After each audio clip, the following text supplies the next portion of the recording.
All right. So, welcome to the Voice with Action podcast. I am here with Rebecca Pratt, and we have a special guest. We have our savings and loan program coordinator. We're not going to share her name just for her own protection. So, we're going to call her Mama because she is a mama to everyone on our ORR staff. So, I'm going to say, Mama, I have some questions for her because I'd love for you all to meet our beautiful mama of our savings and loan program. So, Mama, how did you start working for ORR? Okay, hello. I started working with Orphan Relief and Rescue more than 11 years ago because I see that people were suffering without money and then they were selling their children, if I can say that.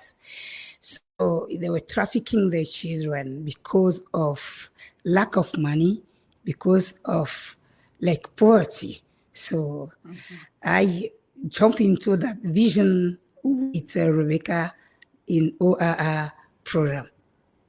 I love it. 11 years ago. Wow, that's so amazing. Yeah. So, what personally motivates you to work for Orphan Relief and Rescue? Why do you love working for Orphan Relief and Rescue? I love working with Orphan Relief and Rescue because I myself also have been a rescue. Because Orphan Relief and Rescue just care of those who are suffering mentally, physically, and then even for food. Yes, it was really hard for me. And then as I heard that she's here to help the needy one, to help orphan, those who are suffering, I say yes. If I've been at her place, I will do even more than that if like I have money. Yes. Mm-hmm. Mm-hmm. So you're saying like you personally have been rescued and that it motivates you because you know exactly what it's like for these women and these families and you want to help them succeed. You want them to, right? Yes. Yes. Yes. Yeah. So how Yeah. do you know these? I might just come up with some other questions too in addition cuz how do you these women I've often heard you say, that they've kind of become a part of your family.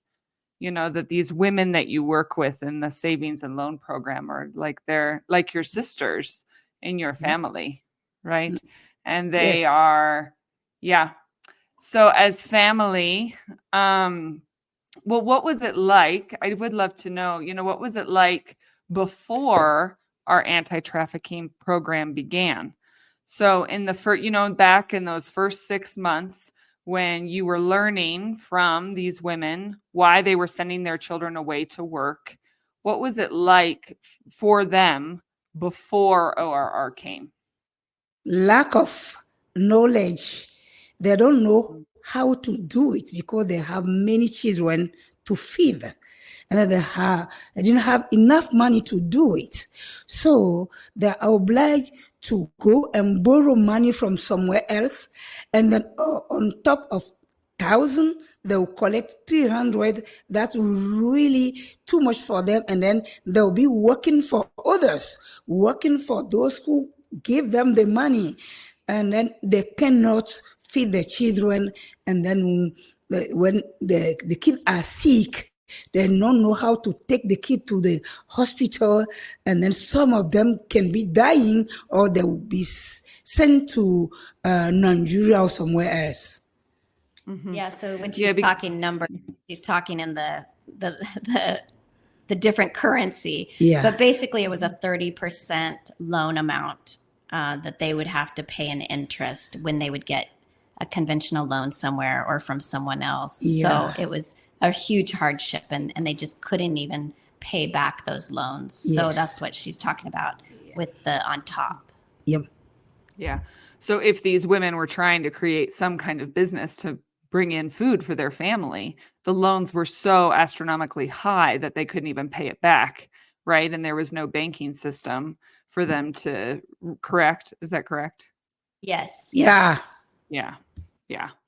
Yeah. So And then what about even simply, like, my understanding too is that the women weren't even able to, like, though school is free use for the children, for their children, they still had school fees. They still had uniforms. They still would have to pay, different fees for the kids to take tests and all of that hardship. It was impossible to pay those fees. So therefore their children weren't even attending school at the time, correct? Is that Yes. right? Yeah. Yeah. Yeah. It was really difficult for them to do. And then sometimes even if the kid attends school, like if they went to school in the morning and then they need to have breakfast, they need to go back home. That is really maybe 2 months back. And then before they will be coming back, school may be closed. And then maybe they Mhm. cannot stay in the school. Mm, It was mm. really difficult. Yeah. And then Were parents, Go yeah, ahead, go go ahead. ahead. Mhm. No, you Parents go. will choose to say, okay, it's better that I take my child to the farm or send him somewhere to collect money. Yeah, Mhm, mhm. it's And awful, so but it's then and then that's when a trafficker would come along and say to them, "Hey, I will buy your child to go work at this farm, and you will get, a certain amount." It's the currency, the equivalent to about $100 for that child. And, yeah, and then they were promised that money and promised that they would get more money, but would they ever see the money? Once the child was sent away to the farm, would they see any money after that?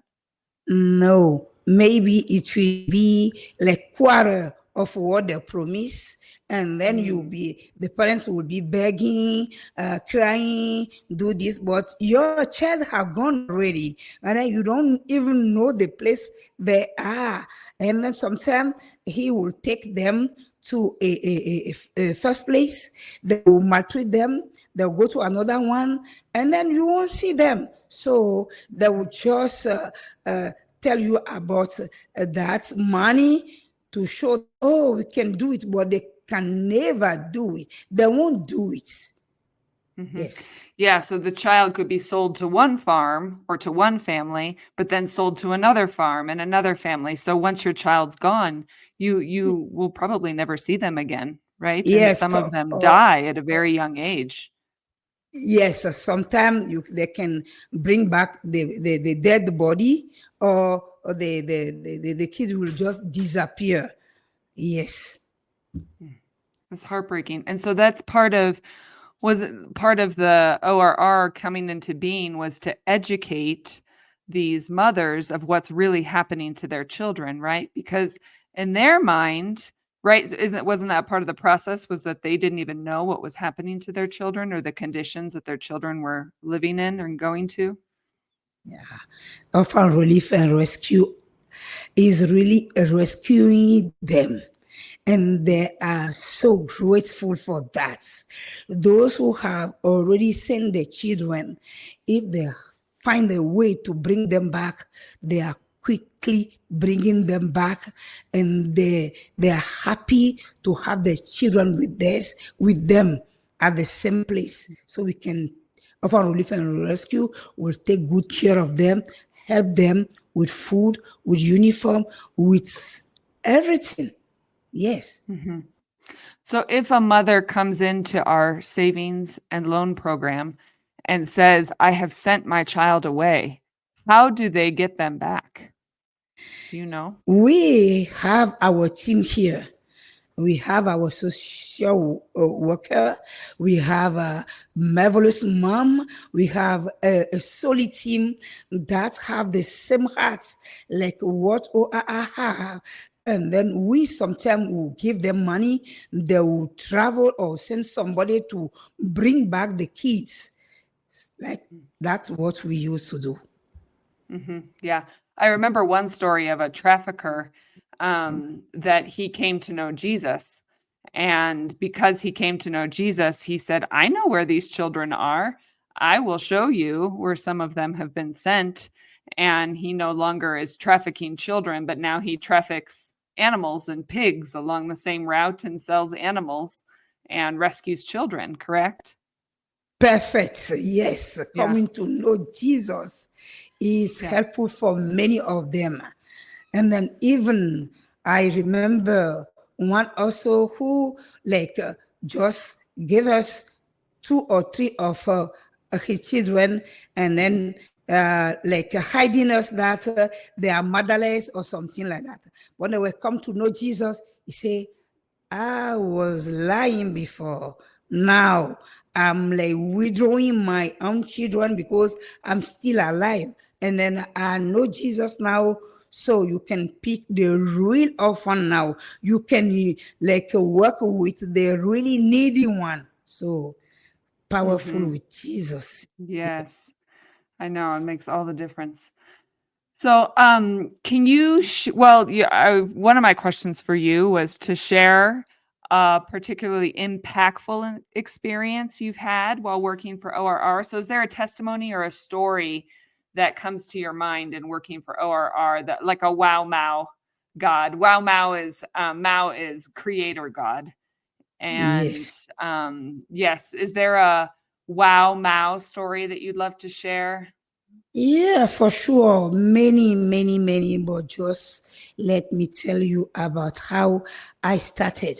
I started with small money, and then I started with even 11 children like suffering. But now we have more than 575. So Mhm. we were struggling taking motorbike before. Sometimes we could be get involved in some road accidents, but now the wow Mao, the amazing God that is doing that through the orphan relief and rescue, let me tell you that now we can go in good condition. We are having more people like helping them coming to the lights, and then feeding more of them.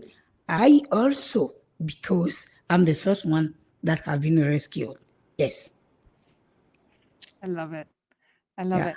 So how could you tell us what a meeting, when you have a savings and loan meeting with the women, what does the meeting look like? What do you usually do? Usually, I just preach, I sing first with them to motivate them. And then we dance together. After dancing together and then sharing the joy with them, and now I can advise them, or our social worker will advise them, because we have also plants here. We don't know how to really eat what is really good for us that we have in the nature or in our farm. And then we share all those things with them. And then now they will know that what we're going to do is to help them. And then at every end of month, they'll be having for free some rice for the kids. So they are really happy to see this saving and loan program coming. Even those who are living in darkness, that worshiping evil spirits, we are draining them. We are bringing them to light with that microfinance, or like this saving and loan program. Yes. Mhm. And so those little notebooks too that I see where they're like stamping the notebooks, is that keeping track? Because each woman, because it's a savings and loan, so each person's contributing a little portion of their income, correct? Is that what that notebook's for, that It, they're stamping? Yes, and then you could Mhm. see on top of that book, Orphan Relief and Rescue, and then you see the little squares that when you give your money, we're going to stamp it, and then you know in front of you what they didn't have in the others saving and loan program. We are making everything clear in front of them, so they really love it because of the Mhm. truth. Jesus, Yeah. yes. Yeah, so it's like accountability and it's like supporting one another. And then there's this celebration aspect of it of look at what we're doing together as a community, kind of as a family. And then there's worship, and then there's opportunity for teaching too, where the social worker or any government person might come in and use that time, right, for teaching, and then talking about the agriculture program. And I just love coming to the meetings because there's so much celebration, so much life, and then there's opportunity to share the hope that we all have in Jesus, that every staff member that we have is, the hope that we have, and that's the lasting impact. And then we are family. Yes. That is showing love together. Exactly. We are sharing that. Yes. Yes. So, my last question was, how do you see God moving amongst the women in our savings and loan program? So, will you specifically, I think I was thinking of, would you share a testimony of some women that always say, oh, before ORR came, we were dying in a sense and had no choice, no option other than sending our children away. And without, like if ORR didn't exist, what would life look like for them? Like what's the big difference that it's made? Some of the testimonies that the women have shared. Those women everywhere that they can see me. Sometimes I even didn't know new ladies who meet me on the road. They say, oh, I recognize this face. Why? Oh, I could see you dancing and then laughing with the ladies. I could ask them, do you want to be part of that? And then last time I saw a lady that was saying, please don't stop doing that.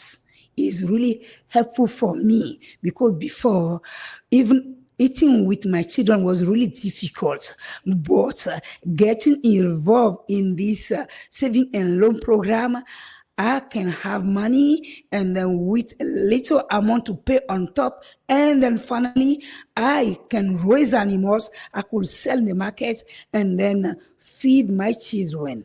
And then joy will be really feeling my family. So when I heard that, I could say, yes, not me, but that amazing God that wow, Mao is doing it in every single hearts, every single houses, everywhere in the community. So people are asking us, do you want to come to my village also? I would like to come to my village also. So So it's spreading. I know. I yes. love how these women can like stand tall like a queen, so proud of Yes. their work and so proud of what they're doing. And I always love hearing, like when Rebecca goes to visit and I get to visit, they're like, look at our product, look at what we're making, they're just so, they can stand tall and proud because they're able to Yes. provide for their family. And it's a Yes. beautiful identity. It's a part of their identity. That's how God wants each of us to stand tall and proud for what we make, and that is part of him restoring our identity to him. And it's just so beautiful. Definitely. Thank you from the bottom of my heart for your sacrificial work, for your life and blessings over you, Mama. And you are an amazing, amazing asset to this savings and loan program and an inspiration for all of us. So thank you for your heart and your life. Thank you too. I'm so grateful, thankful. Yes. Love you guys. Love you.